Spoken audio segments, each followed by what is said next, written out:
हिंदी विश्वविद्यालय पश्चिम बंगाल द्वारा आयोजित तुलनात्मक विश्व साहित्य व्याख्यान श्रृंखला में आप सभी का हार्दिक स्वागत है। आदरणीय अध्यक्ष महोदया एवं हिंदी विश्वविद्यालय की माननीय कुलपति प्रोफेसर नंदिनी साहू मैडम, आज के हमारे विशिष्ट वक्ता भारत सरकार के संस्कृति मंत्रालय के अंतर्गत साहित्य अकादमी के सचिव डॉक्टर वरुण गुलाटी सर, उपस्थित सभी विद्वज्जन, प्राध्यापकगण, शोधार्थी, विद्यार्थी और साहित्य प्रेमी साथियों, आप सभी का हार्दिक स्वागत एवं अभिनंदन। तुलनात्मक विश्व साहित्य व्याख्यान श्रृंखला के अंतर्गत हिंदू अध्ययन और विश्व साहित्य का शिक्षा शास्त्र जैसे गंभीर, व्यापक और समकालीन विषय केवल साहित्यिक विमर्श तक सीमित नहीं है, बल्कि भारतीय ज्ञान परंपरा, नैतिक जीवन दृष्टि, संस्कृति, दर्शन और विश्व साहित्य के अंतर संबंधों को समझने का एक सार्थक अवसर प्रदान करता है। अब मैं इस कार्यक्रम की अध्यक्ष महोदया प्रोफेसर नंदिनी साहू मैडम का संक्षिप्त परिचय प्रस्तुत करते हुए उनका स्वागत करना चाहूंगी।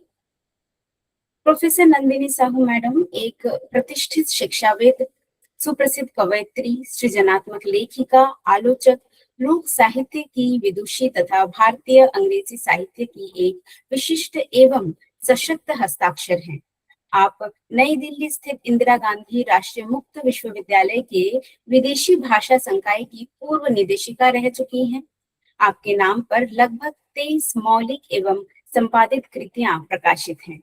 आप स्नातक एवं स्नातकोत्तर दोनों स्तरों पर स्वर्ण पदक प्राप्त कर चुकी हैं तथा अंग्रेजी अध्ययन में आपके उत्कृष्ट योगदान के लिए आपको भारत के माननीय उपराष्ट्रपति द्वारा स्वर्ण पदक से सम्मानित भी किया गया है। आपको अनेक प्रतिष्ठित सम्मानों से विभूषित किया गया है, जिनमें the Michael Madhusudan academy award, lifetime achievement पुरस्कार, टैगोर सम्मान और ऑनररी फेलोशिप का ambassador of eternity award, international academy of ethics India विशेष रूप से उल्लेखनीय है।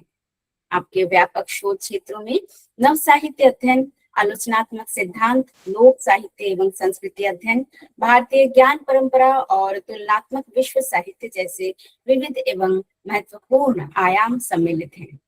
अब मैं आदरपूर्वक हमारी इस गरिमामयी संगोष्ठी की अध्यक्ष माननीय कुलपति प्रोफेसर नंदिनी साहू मैडम से विनम्र निवेदन करती हूँ कि वे अपने उद्घाटन उद्बोधन द्वारा इस कार्यक्रम का शुभारंभ करें।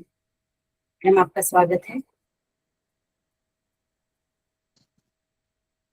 सभी को नमस्कार।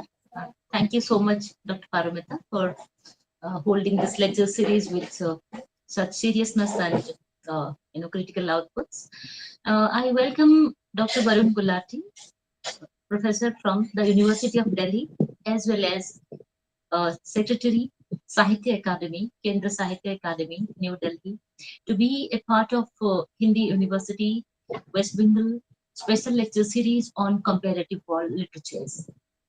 Informally, I have given some ideas on comparative world literatures lecture series to Dr. Varun Gulati, who has been closely associated with me since 3 or 4 years, I think 4 years. And I have been watching the kind of seriousness that he has in his research and the outputs that we see from his pen, I have been noticing very closely.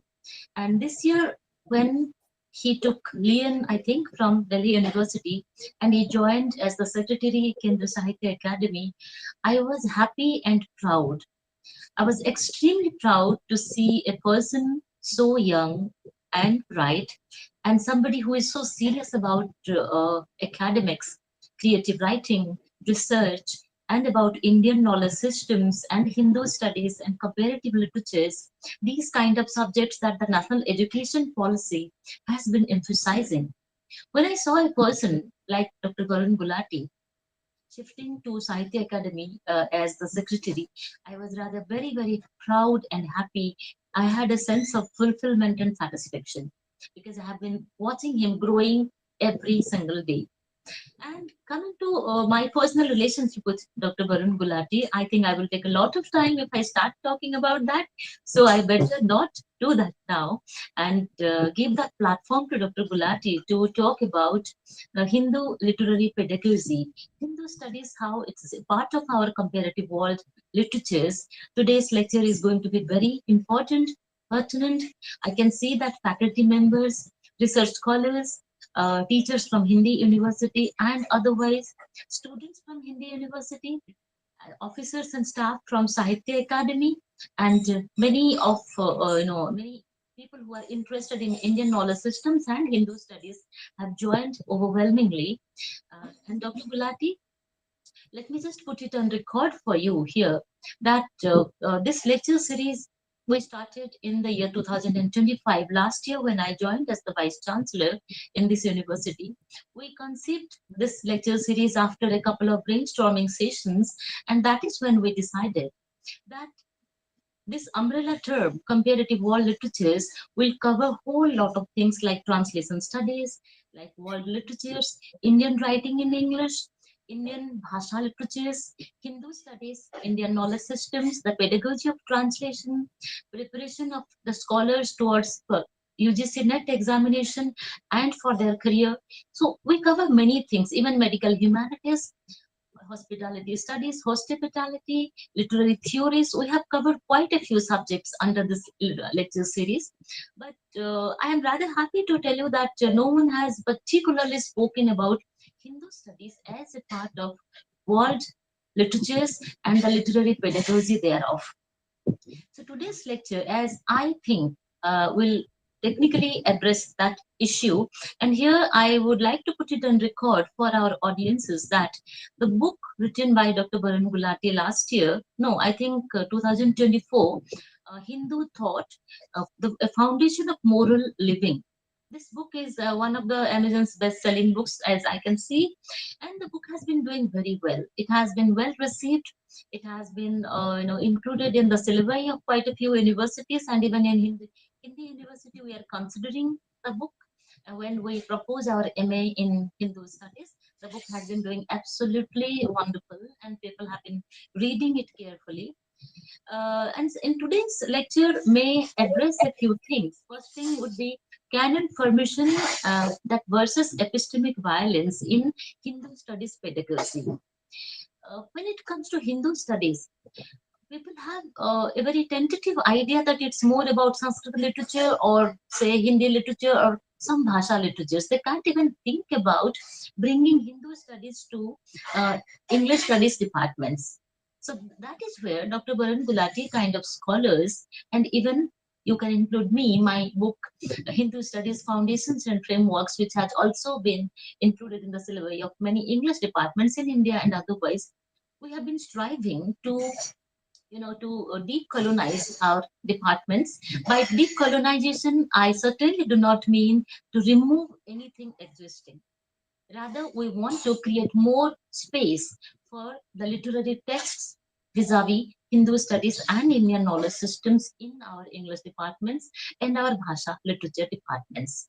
We are only trying to fill the gap which has been continuing since decades without coming to the notice of people. We are only attempting to fill that gap.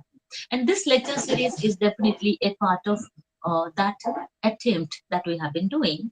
And the second point that I would request Dr. Varun Gulati to discuss for the benefit of our faculty members and our students and our researchers, how textualism and the eraser of lived Hinduism has been a very serious matter, and how we can address those things in our literature departments.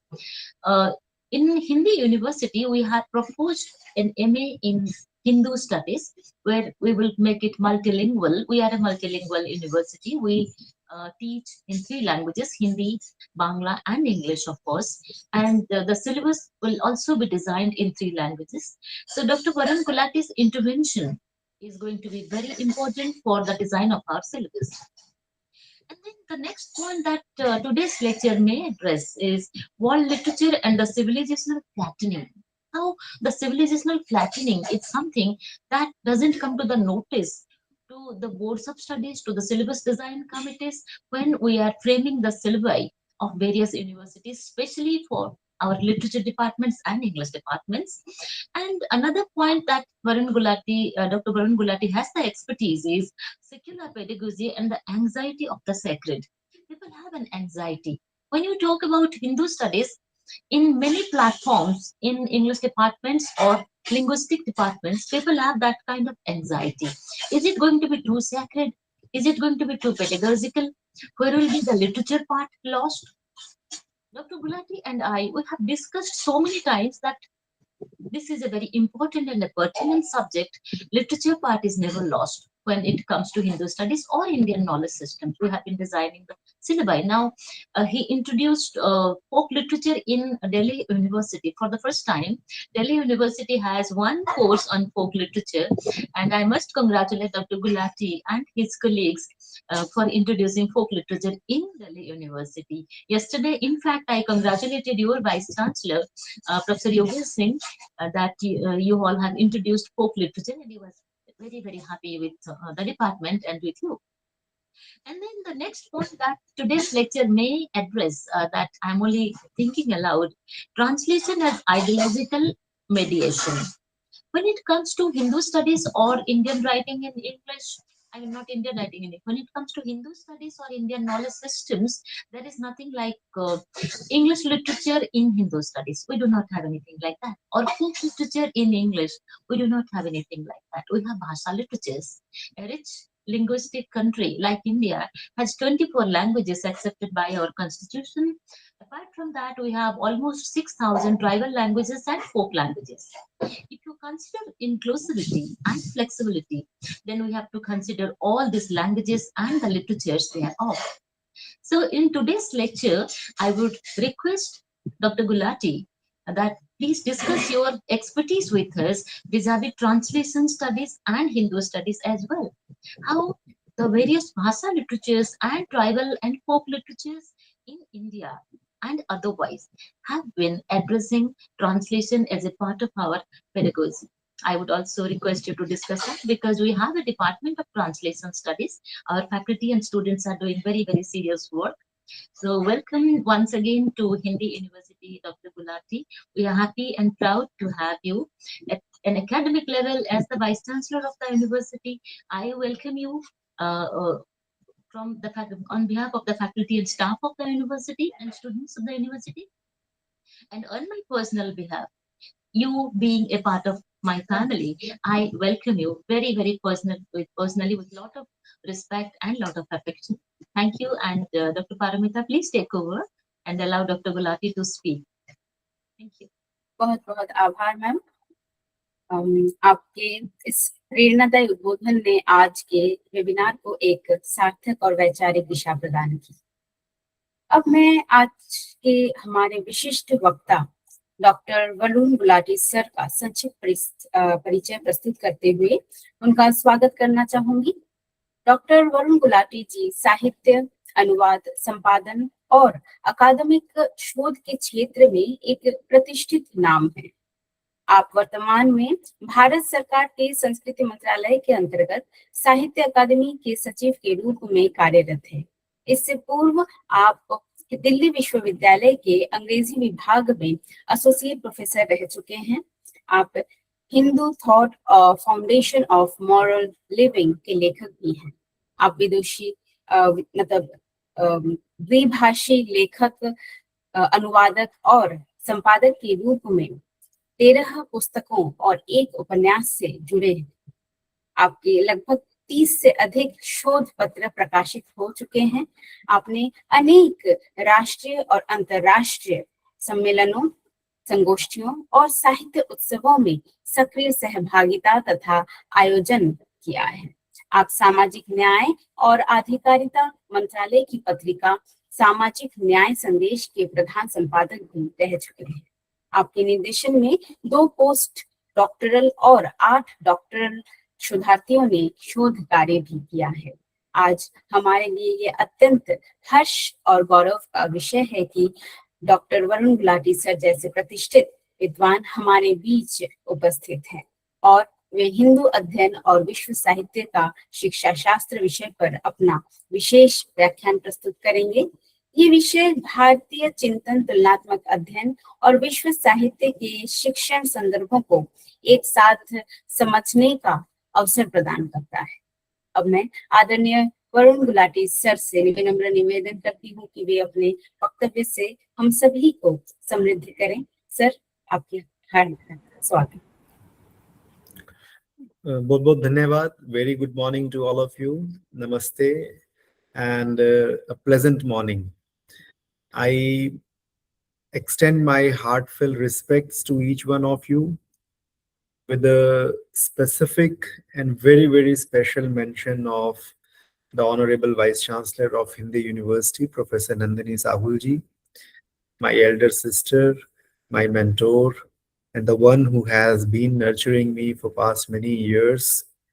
I'm really grateful to her because she is the driving force, I'm telling you, and bringing me here and making this very event possible. और जब मैं ये विचार कर रहा था, मैं सोच रहा था, I was literally struck by this awe-inspiring body of work that the university has been generating since she has joined through such remarkable lecture series. मैंने वो पत्रिका देखी जो आपने पब्लिश की है, जिसमें वो सारे लेक्चर सीरीज का एक आपने जिस्ट डाला है. So I have gone through that compendium. इतने कम समय में इतना बड़ा काम कर पाना, ये इस बात का सूचक है, इस बात का द्योतक है. It's an indication that the leadership of this university is in safe hands. आपकी यूनिवर्सिटी जो है वो बिल्कुल सुरक्षित हाथों में है. The captain of the ship is sailing into very right direction. बहुत अच्छी दिशा में ये यूनिवर्सिटी एकेडमिकली भी, एडमिनिस्ट्रेटिवली भी, और जो एक वैश्विक स्तर पर पहचान बननी चाहिए उस दिशा में आगे बढ़ रही है. मैम का भी एक्सपोजर बहुत ही वास्ट है. आपने इग्नू में बहुत सारे ऐसे कोर्सेज को इंट्रोड्यूस किया था, मुझे वो सब स्मरण है, जो कोर्सेज शायद कहीं एकेडमिया में एग्जिस्ट भी नहीं करते थे. उन कोर्सेज को इग्नू में लेकर आना, पूरे एक ग्लोबल पर्सपेक्टिव में उनको रखना, ये अपने आप में, it was such a remarkable job that she has done, and I think that is the reason that the government has, taken a decision to make her vice chancellor of this university, and I'm sure this is only the beginning. आगे बहुत भविष्य उनका ऐसा ही उज्जवल है और हम जैसे छोटे लोगों को बस उनका आशीर्वाद और स्नेह मिलता रहे. So it's my privilege now to speak on the subject, the pedagogy of Hindu studies and world literature. And the topic is very, very timely and very, very important. Because you see around the world, universities are revising their humanities curricula. Universities are seeking to include more diverse voices and literary traditions. आज हम उस दौर में पहुंच गए हैं जब universities बहुत एक विविध भाषा को, विविध आयामों को अपने करिकुलम में लेकर आ रही है. And they also wish to understand the knowledge system which is beyond Europe. अब वो जमाना गया जब हम पढ़ते थे, मैंने एमए इंग्लिश जब किया था तो एक ब्रिटिश लिटरेचर का पेपर था, एक शेक्सपियर था और थोड़ा बहुत इसी प्रकार का कंटेंट अमेरिकन था. But I think now the days are gone. Hindu studies occupies a very, very important place in this discussion. So when I look at the term Hindu studies, it refers to the academic study of Hindu tradition in all their diversity. So Hindu studies की जब हम बात करते हैं, it includes philosophy, it includes literature, religion, history, linguistics, law, aesthetics, performance traditions, architecture, ethics, social institution and what not. ऐसी कौन सी चीज है जिसको आप इंक्लूड नहीं कर सकते हैं. So it is therefore very important, rather more than the study of religion, to understand Hindu studies कोई एक धर्म की स्टडी करना, ऐसा बिल्कुल नहीं है. Hindu study is the study of one of the oldest and most influential civilizational tradition. इस विश्व की सबसे पुरानी सभ्यता की स्टडी करना वो हिंदू स्टडीज है. So when we come to its teaching, Hindu studies presents unique opportunities. बहुत vast opportunities हैं हमारे सामने, because it also presents significant challenges. और बहुत challenges भी हैं. Reason is simple. The subject deals with texts that have been composed over more than 3,000 years. And these are the texts primarily written in Sanskrit, but later on in many regional languages as well. And they belong to a very different historical period. They represent different philosophical schools. आप समझिए इस बात को, कोई एक philosophical school नहीं है. यहाँ ड्यूअलिज्म भी है, नॉन ड्यूअलिज्म भी है, प्योर ड्यूअलिज्म भी है, शाक्तिज्म भी है, वैष्णविज्म भी है. कितने ही तरह के आप डिसिप्लिन्स ले आएंगे. So it's not a representation of single philosophical school. In fact, they also continue to shape the daily lives of millions of people. हजारों लाखों ऐसे लोग हैं जिनका जीवन जो है वो ये शेप करते हैं traditions. Therefore, when we come to its pedagogy, इसलिए जब हम pedagogy की बात करते हैं, a teacher must avoid two extremes. दो extremes को हमें avoid करना चाहिए. The first is romanticization and the second is reductionism. पहला एक्सट्रीम है कि हिंदू स्टडीज को रोमांटिसाइज कर देना, और दूसरा एक्सट्रीम है इसको बिल्कुल रिडक्शनिज्म की ओर ले जाना. So romanticization presents every ancient text as perfect and beyond criticism. अगर आप ये कहें कि कोई भी टेक्स्ट जो है उसको हम क्रिटिसाइज नहीं कर सकते, वो तो बिल्कुल परफेक्ट है, I think that's not a fair idea. इसी तरह से reductionism treats Hindu tradition only as an object of political debate and social conflict. कि अगर आप कहें कि भाई हिंदू स्टडीज तो ये एक पॉलिटिकल सब्जेक्ट है, तो this is reductionism. I personally believe neither approach promotes genuine scholarship. आप किसी genuine conclusion पर नहीं आ पाएंगे अगर आप इन दो अप्रोच को लेकर चलेंगे. Rather, education should encourage close reading, historical understanding of the text, linguistic sensitivity, and intellectual honesty of the text. So students should learn to ask questions. They should examine different interpretations. They should understand how texts acquire new meanings in different historical contexts. कि कैसे एक पुस्तक जो है वो नए एक परिप्रेक्ष्य में नया मीनिंग एक्वायर कर लेती है. This is the approach that reflects the true spirit of higher education. Another important question which strikes my mind is the relationship between Hindu studies and world literature. क्योंकि ये जो टॉपिक हमने choose किया है ये बहुत आपस में मिलता जुलता टॉपिक कैसे है. When you see traditionally departments of world literature across the academia, not in India but abroad, world literature have concentrated on European classics together with selected works from Asia, Africa, and Latin America.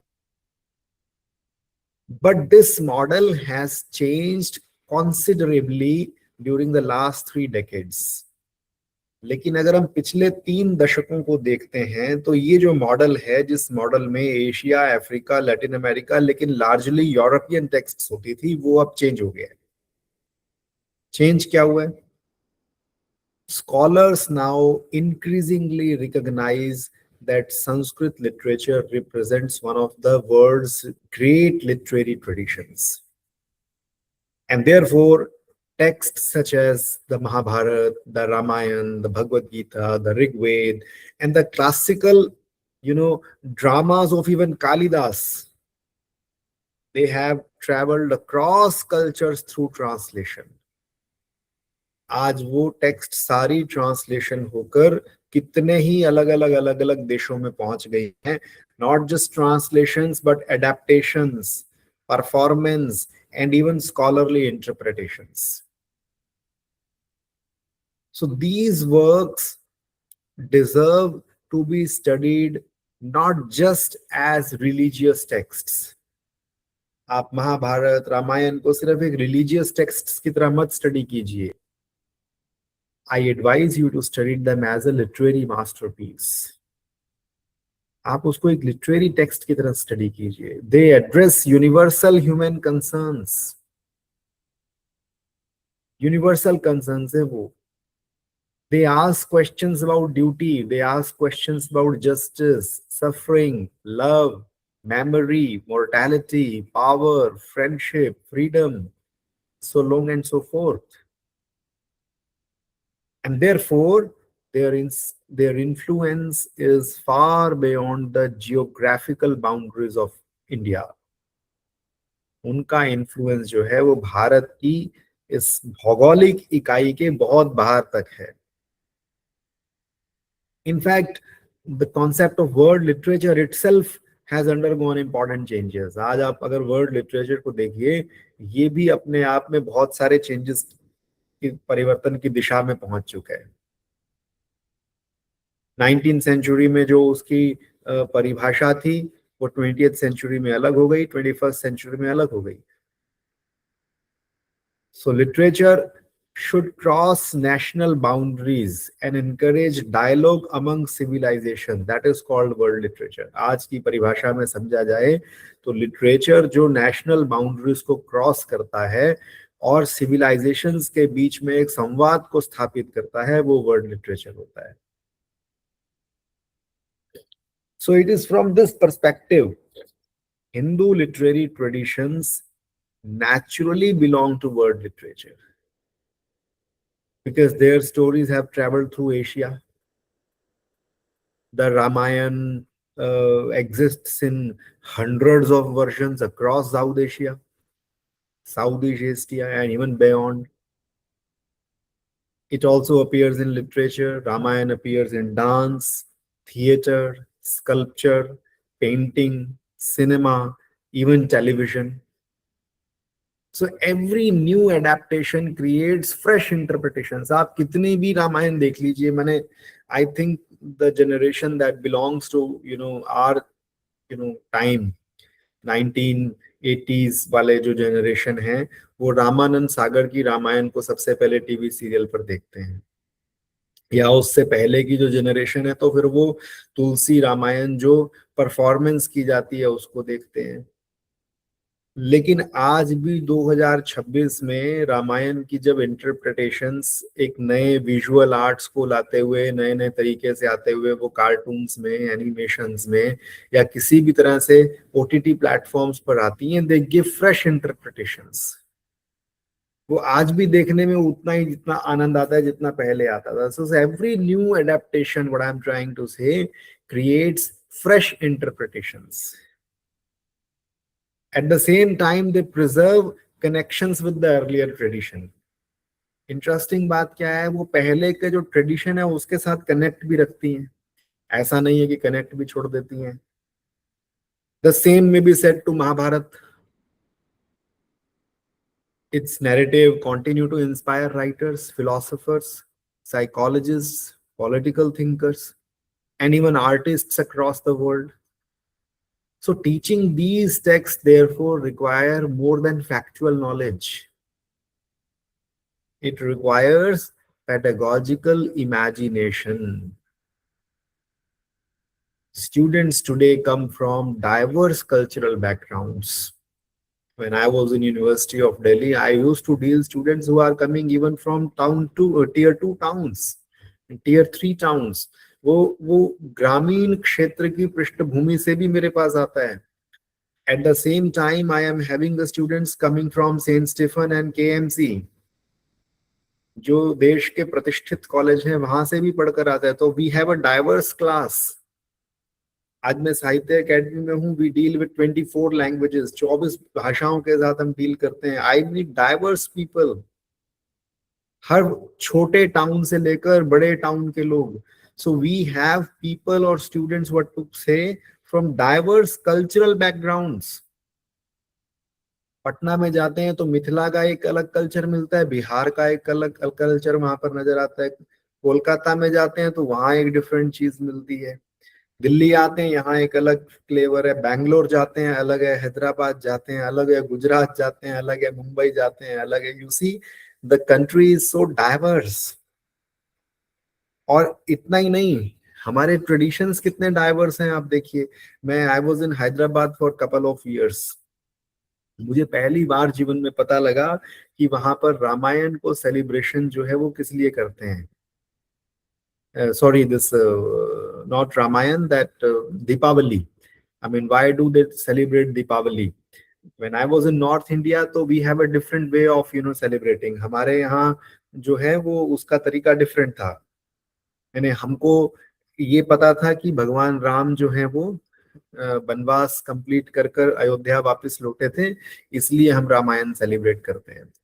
पर दक्षिण भारत में there is a different way of celebrating Ramayan.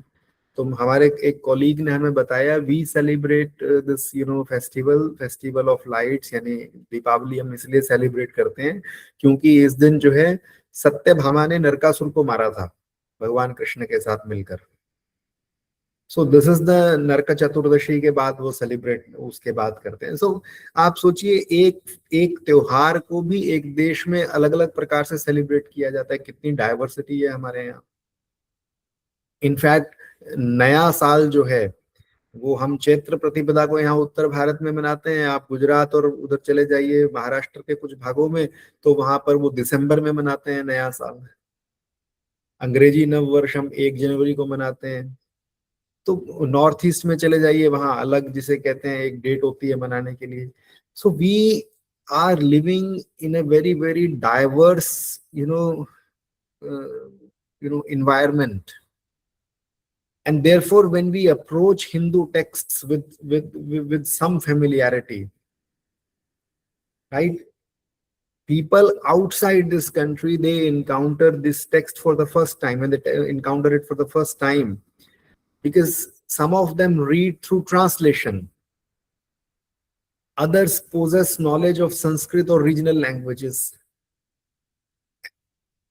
Therefore, it is the duty of an effective teacher to address this diversity first. तो हमारी सबसे पहली duty ये बनती है कि हम इस डाइवर्सिटी को एड्रेस करें. So pedagogy is the central argument of Hindu studies. Hindu studies में इसीलिए पेडागॉजी, उसको पढ़ाना कैसे, ये सबसे इंपॉर्टेंट क्वेश्चन है. And the word pedagogy is often understood simply as a teaching method. हम समझते हैं कि ये सिर्फ एक teaching method है. But in reality, pedagogy concerns more than the classroom techniques. Pedagogy asks fundamental questions. What is knowledge? How the knowledge is acquired? What is the relationship between teacher and a student? How should difficult texts be interpreted? What is the purpose of education? Etc., etc. So these are the questions. They occupied thinkers across civilizations. And Hindu intellectual traditions also provide rich reflections on education. The Upanishadic dialogues between teacher and the student, the Gurukul system, oral tradition of memorization. Memorisation का कैसा वो था कि खिलजी, बख्तियार खिलजी ने वो सारी की सारी लाइब्रेरी जिसे कहते हैं नष्ट कर दी. तो हमारे एक स्कॉलर होते थे गोपदेव जो है, उन्होंने कहा डोंट वरी, चिंता मत करो, वो किताब नष्ट हो गई तो क्या हुआ, ब्रेन है ना मेरा। कैन यू इमेजिन, 18,000 श्लोक उनको कंठस्थ याद थे, और वो 18,000 श्लोक लिखे, उसके बाद जाकर श्रीमद् भागवत जो है वो दोबारा से रिक्रिएट किया। रिक्रिएट इन द मतलब as the same text what it was, 18,000 shlokas the single man remembered.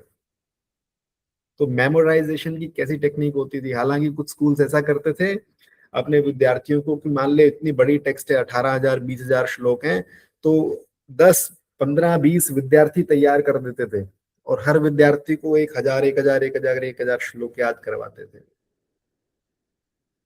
लेकिन एक व्यक्ति भी ऐसा था जो 18,000 श्लोक याद करता था। This was the oral tradition of memorisation. आज की तरह नहीं कि लेक्चर सुना और सब भूल भाल गए क्या था उसमें क्या नहीं था। We had debates among philosophical schools, commercial literature, right?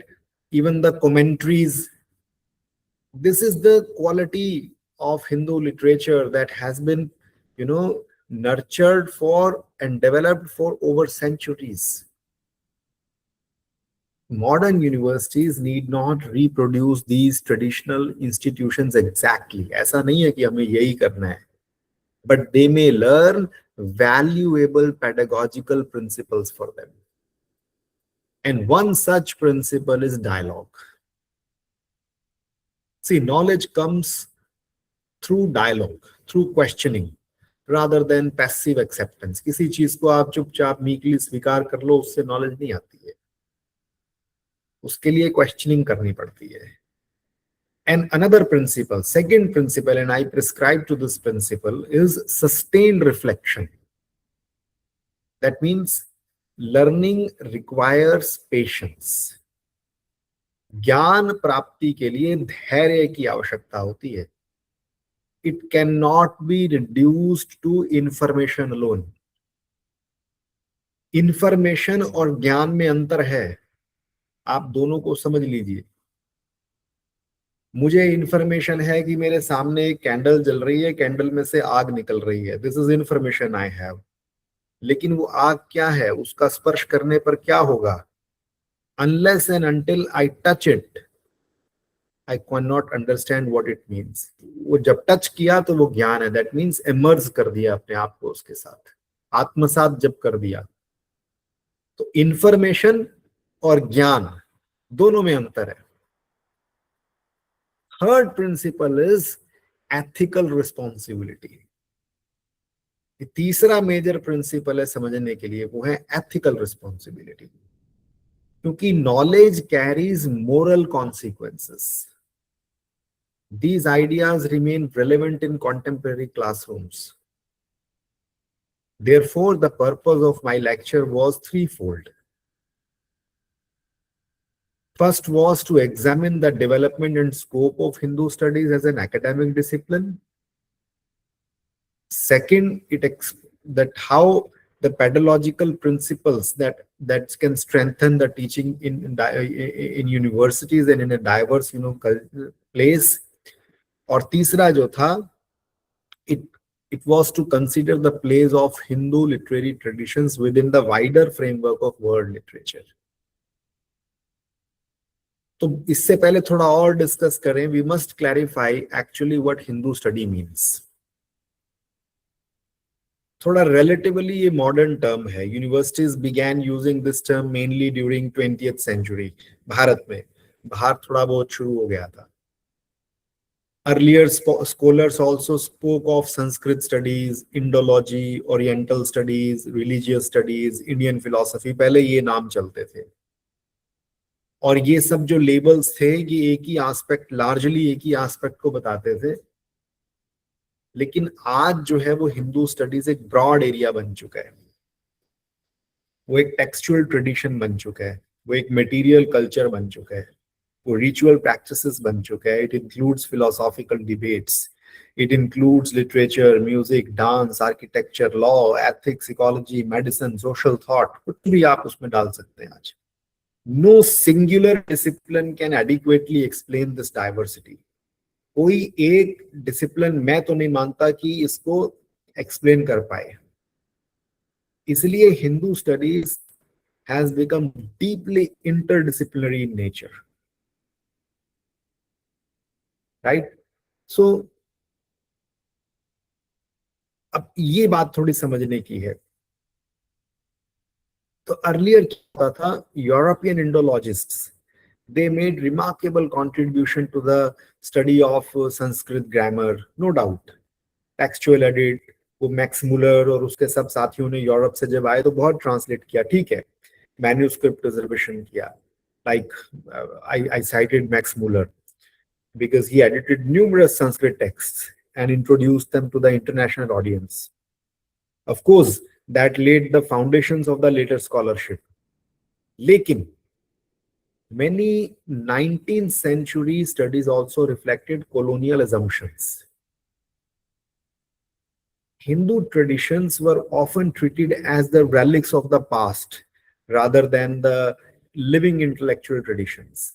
उनको ये लगा कि ये तो 4-5 हजार साल पुरानी बातें हैं, वेद पुराणों में लिखी हुई, ये तो कोई इंटेलेक्चुअल ट्रेडिशन नहीं है. और एक सबसे बड़ी गलती उन्होंने क्या की, दे separated these texts from social contexts. उन्होंने इस टेक्स्ट को सोशल कॉन्टेक्स्ट से सेपरेट कर दिया. Oral traditions received limited attention. Regional languages were neglected.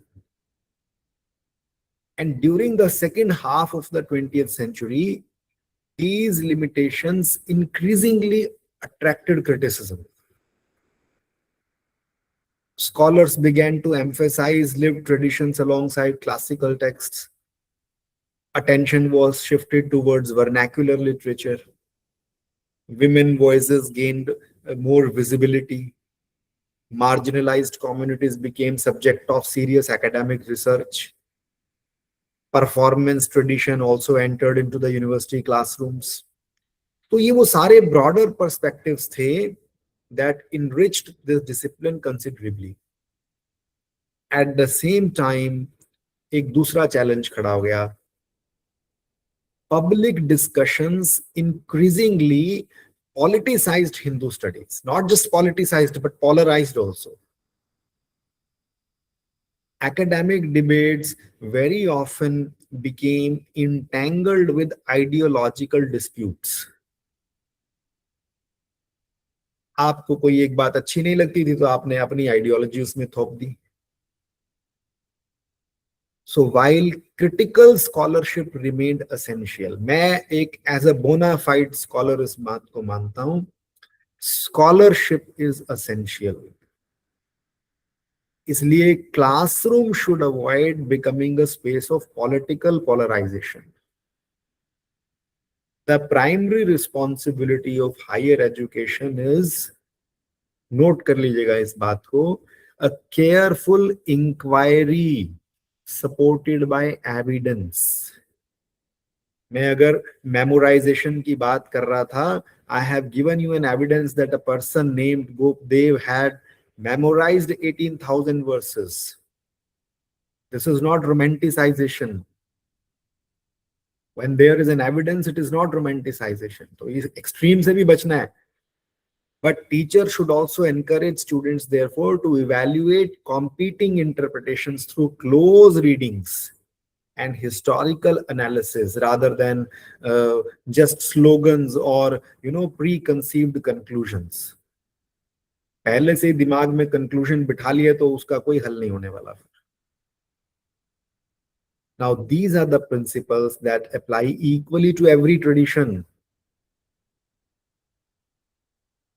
Another defining feature of Hindu studies is its linguistic diversity. Although, Sanskrit occupies a major role, major position, but Hindu literature exists in Tamil also. It exists in Kannada also, Telugu also, Malayalam also, Bengali also, Assamese, Marathi, Gujarati, Odia, Hindi, Kashmiri, Dogri, Nepali, and many languages. ये केवल संस्कृत तक सीमित नहीं है. Each language contributes distinctive literary forms and philosophical insights. And therefore, the curriculum that focus exclusively on Sanskrit presents only one part of the tradition. Jahan sara hai, students should appreciate both this diversity. So therefore, you understand how ideas move between languages through translation, adaptations, commentary, performance. So Hindu study with the broader field of world literature has always traveled across borders. Ideas migrate, stories migrate, language interact, translation reshape the meaning, civilizations learn from each other, right?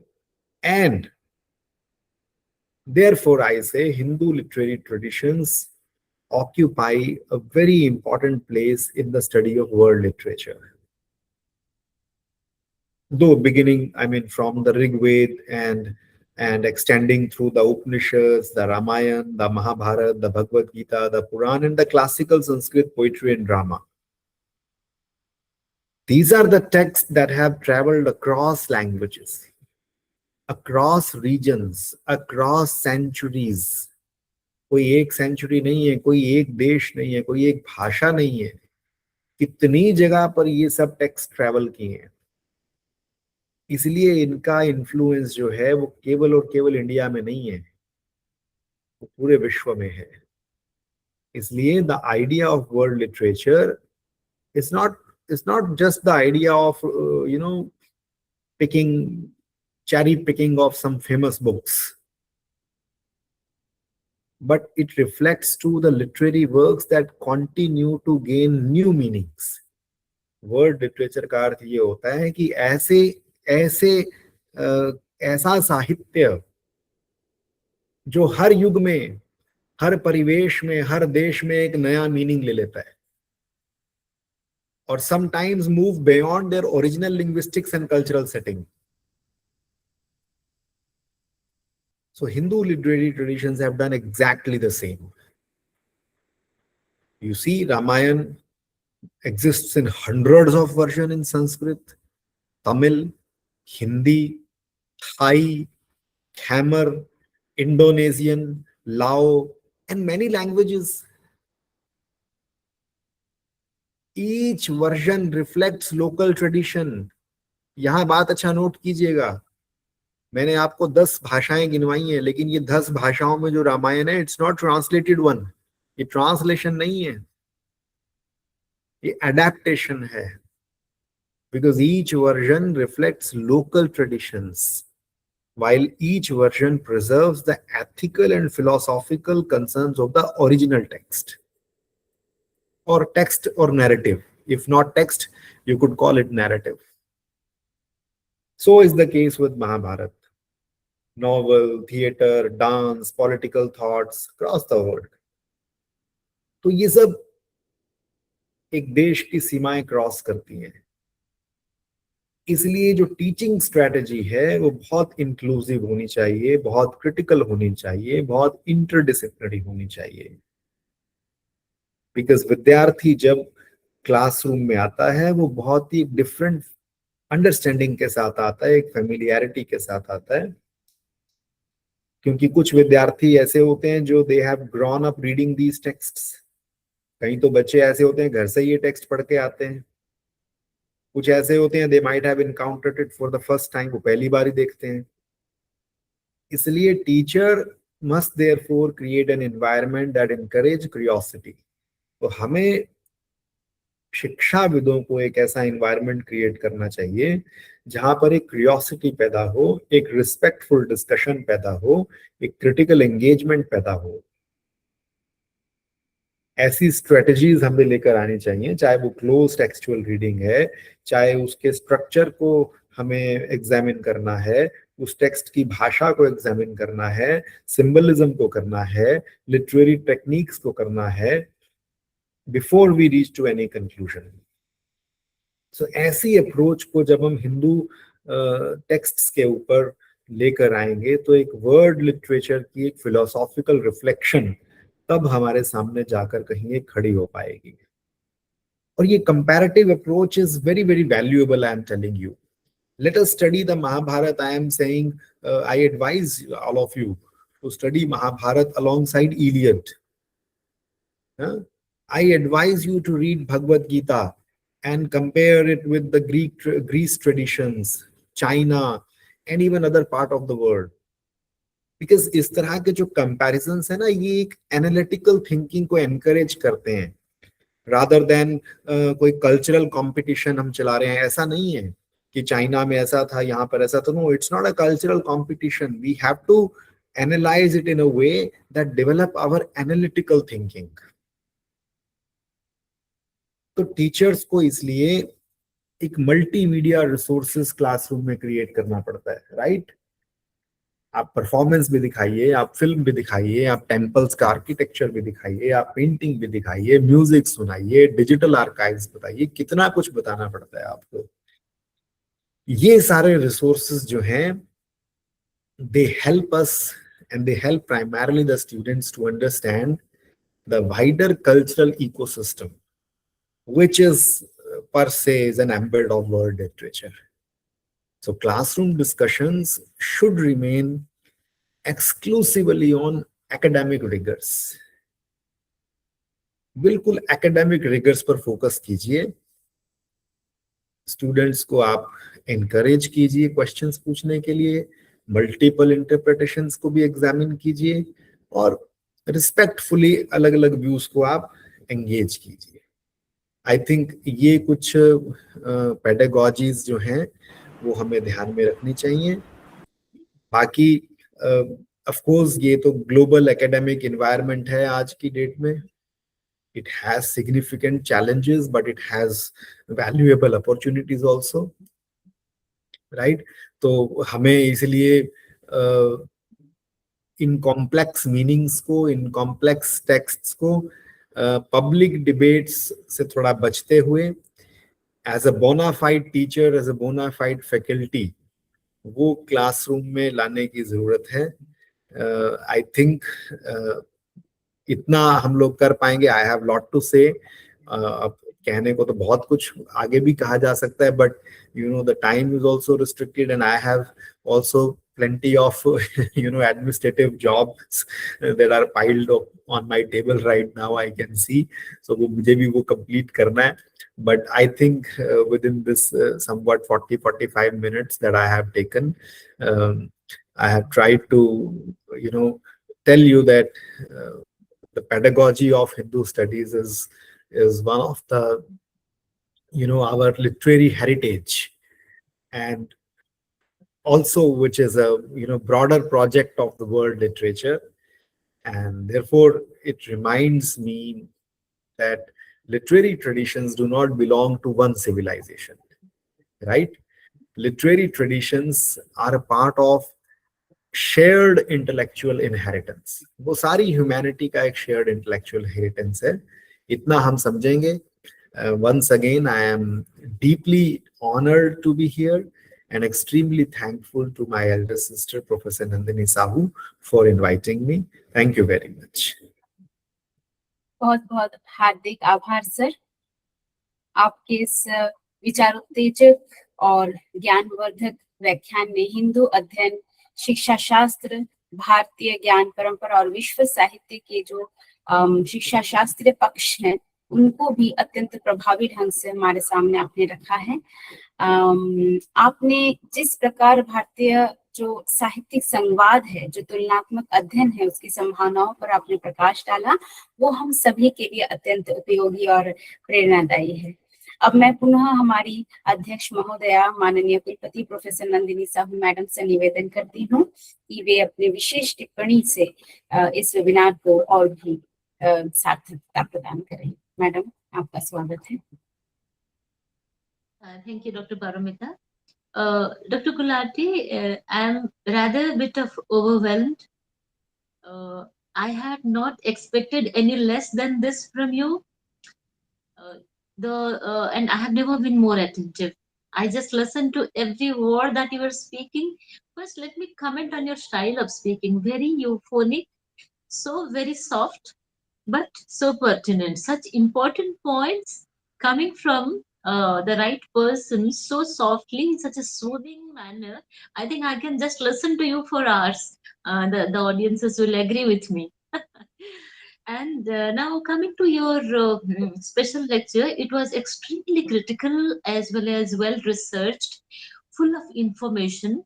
Probably one can take out a complete book from the ideas that you gave today.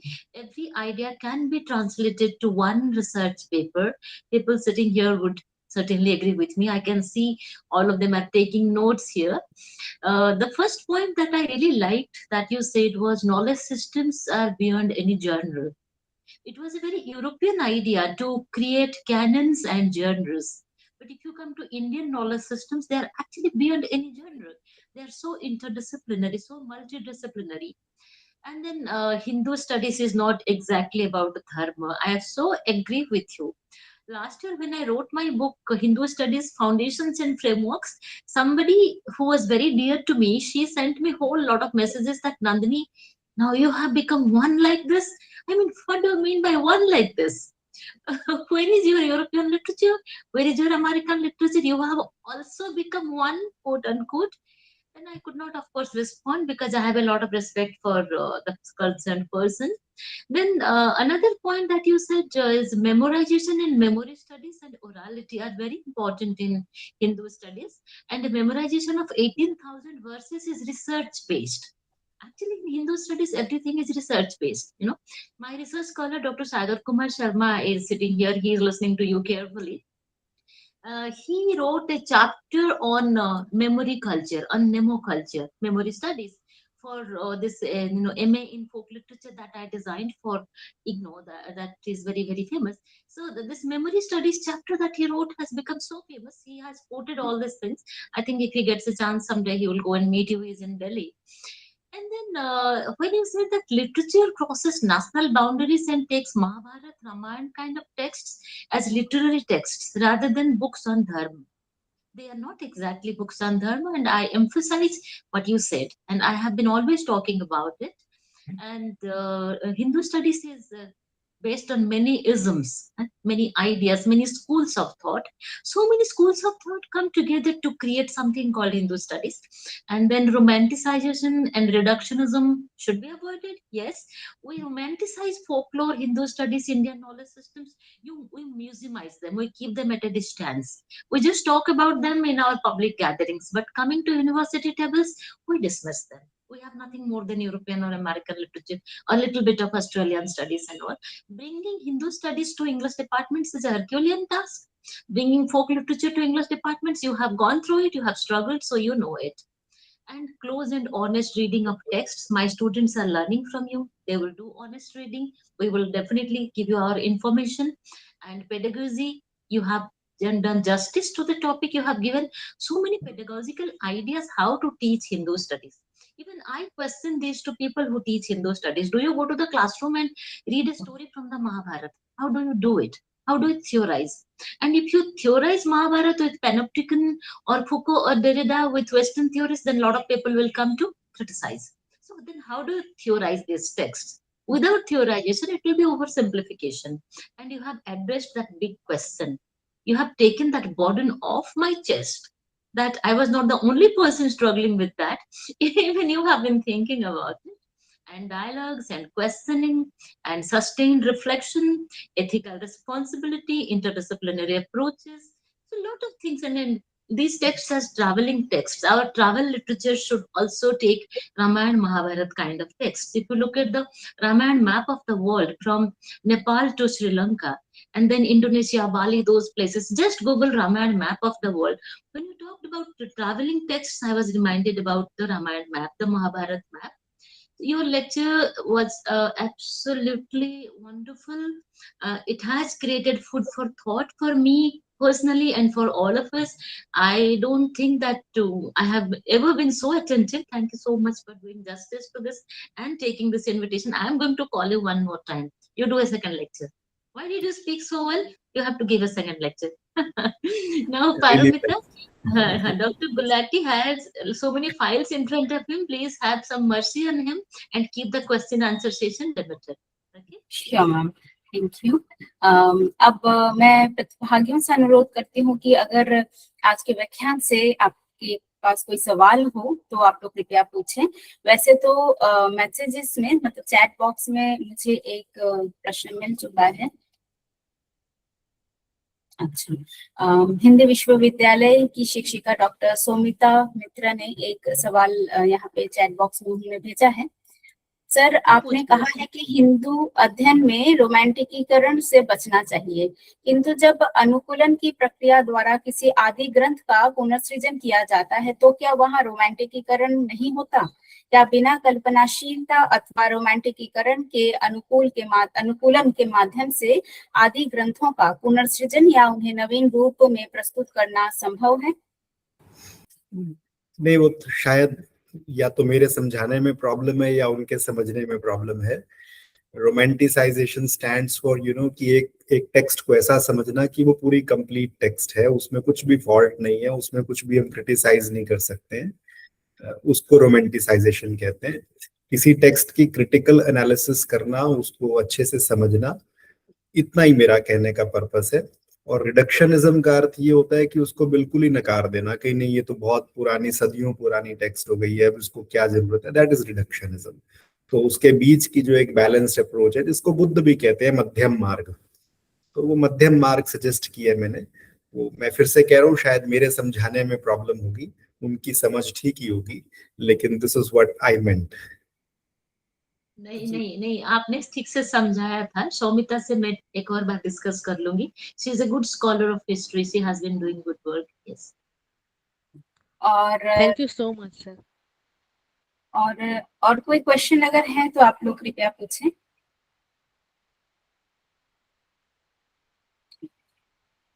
नहीं लगता और कोई सवाल फिलहाल है।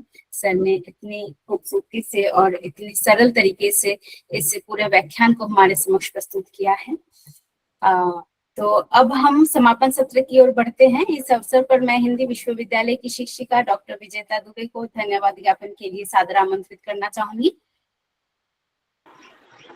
Madam, आपका स्वागत है। सागर जी ने हाथ खड़ा किया है, शायद वो कुछ कहना चाहते हैं। अच्छा, जी जी, एक मिनट और बात करके फिर आप धन्यवाद ज्ञापन करें। जी बताइए। सागर शर्मा जी, प्लीज आप अपना सवाल। सर नमस्कार। Hello ma'am. So I would like to congratulate Hindu University for this wonderful lecture series that we've been conducting. और सर बहुत बहुत धन्यवाद madam for this opportunity to be a part of this wonderful and intellectual discussion.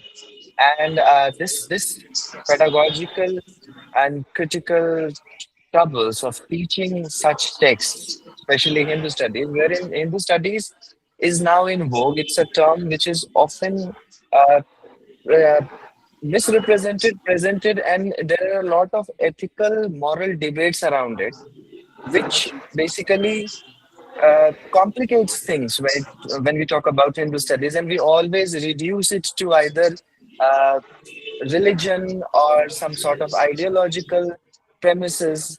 So how beautifully sir has broken so many myths. Congratulations and thank you so much, sir. Thank you for allowing me to be a part of this. My And pleasure. I've taken a lot of notes, and I was just stunned. I mean, all awe, and I was listening to it.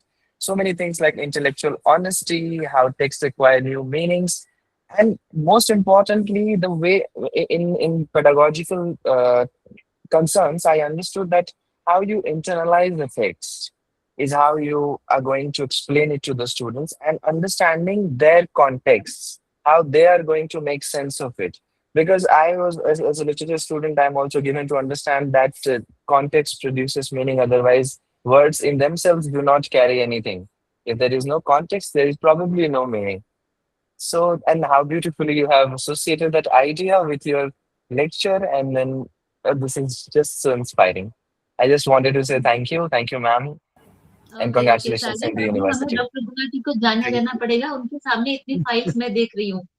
Okay, okay, okay. Actually मैं देख नहीं रहा हूँ, मैं imagine कर रही हूँ। करेंगे इस बारे में कभी। Thank sir you. सर के पास अगर विजेता, कभी समय हुआ तो बात करेंगे इस पर। विजेता कीप इट ब्रीफ बेटा।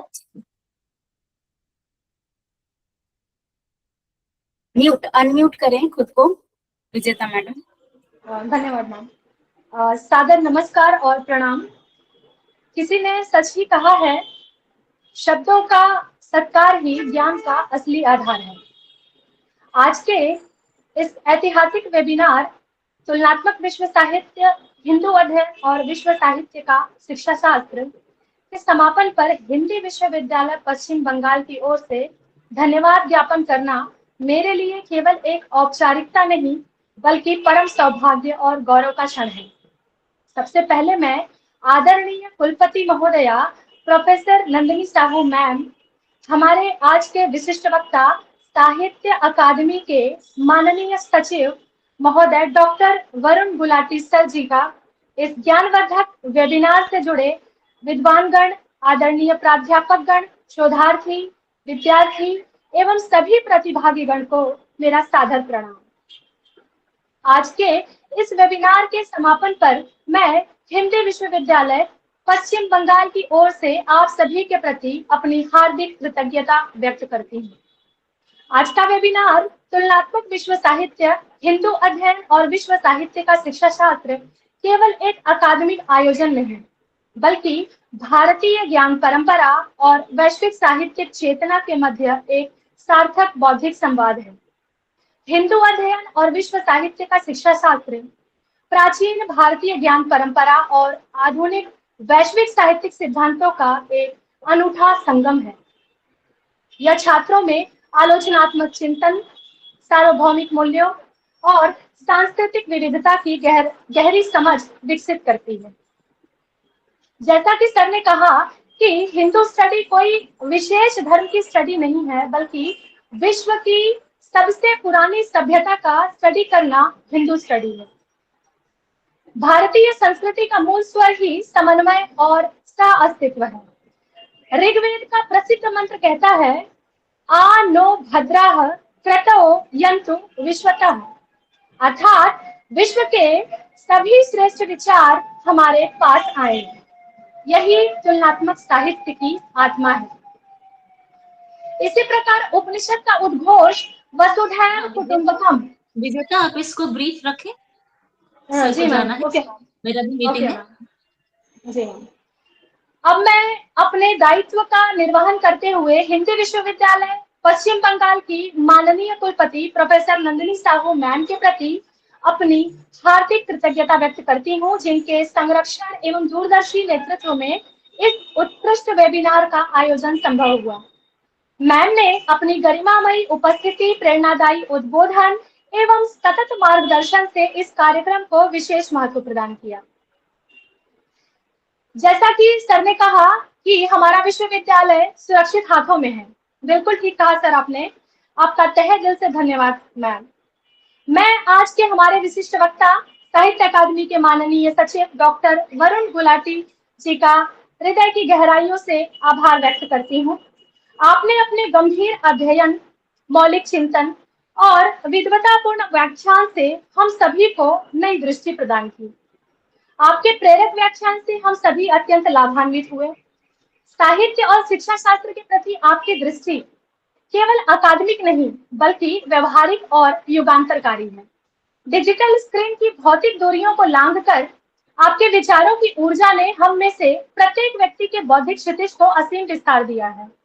व्यक्त प्रशासनिक दायित्वों के बीच हमारे आग्रह को स्वीकार करने के लिए हम सदैव आपके ऋणी रहेंगे। आज के वेबिनार की संयोजिका डॉक्टर पारमिता दास मैम को विशेष रूप से धन्यवाद देती हूँ। मैं सभी आदरणीय शिक्षकों, शोधार्थियों, विद्यार्थियों और प्रतिभागियों के प्रति अपनी हार्दिक कृतज्ञता व्यक्त करती हूँ। इस डिजिटल सभागार में जुड़े हमारे समस्त प्रबुद्ध प्राध्यापकगण, जिज्ञासु, शोधार्थी और प्रिय विद्यार्थियों, आपके बिना यह आयोजन अधूरा था। चैट बॉक्स में आपकी सक्रियता और आपके गंभीर प्रश्नों ने यह सिद्ध कर दिया कि ज्ञान का प्रवाह माध्यमों का मोहताज नहीं होता। एक सफल वेबिनार के पीछे एक मौन लेकिन सुदृढ़ तकनीकी स्तंभ होता है। मैं स्क्रीन के पीछे काम करने वाली हमारी पूरी तकनीकी टीम, सहयोगी अमन सिंह दा एवं काजोरी जी को बधाई और धन्यवाद देती हूँ, जिन्होंने बिना किसी तकनीकी बाधा के इस वेबिनार के सुचारू संचालन को सुनिश्चित किया। मैं अपनी बात अथर्ववेद के इस मंगल कामना मंत्र के साथ समाप्त करना चाहूंगी। संगच्छध्वम संवध्वम सम वो मनांसी जानताम, अर्थात हम साथ चलें, साथ विचार करें और हमारे मन एक हों। इन्हीं मंगल कामनाओं के साथ आप सभी का पुनः हृदय से धन्यवाद। नमस्कार।